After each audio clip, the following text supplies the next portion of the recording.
Hello everyone! Welcome to my mini vlog. Ang ganap natin for today's video.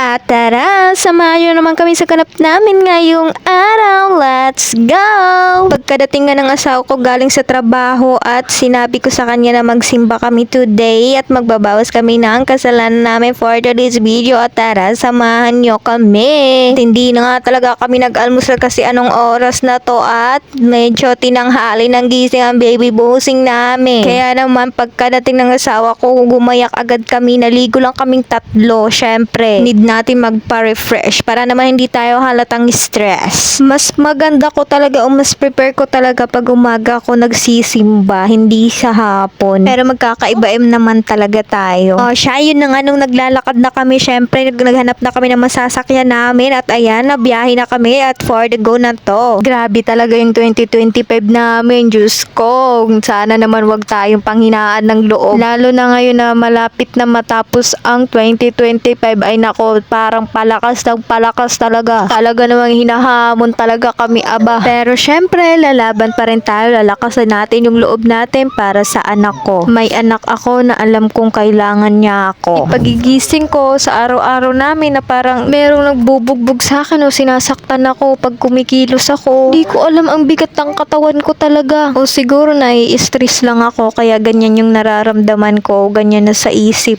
ko. Kaya naman pag hindi ko na talaga kaya o sobrang bigat na, iniiyak ko talaga. Siya, yun na nga, nakarating na kami. Ang drama mo talaga. By the way, sana naman matapos na ito kasi baka hindi na kayanin ng girl na ito, aba. O siya, tingnan nyo naman ang baby bossing namin. Nagliligalig na siya dyan kasi naman malapit na matapos as gusto na niyang lumabas. At nilibang ko nga lang siya dyan sa camera kasi naman nalilibang siya talaga pag nakikita na yung sarili niya.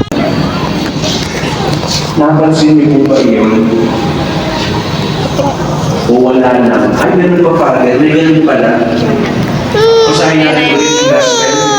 Nakakapa. Very unique.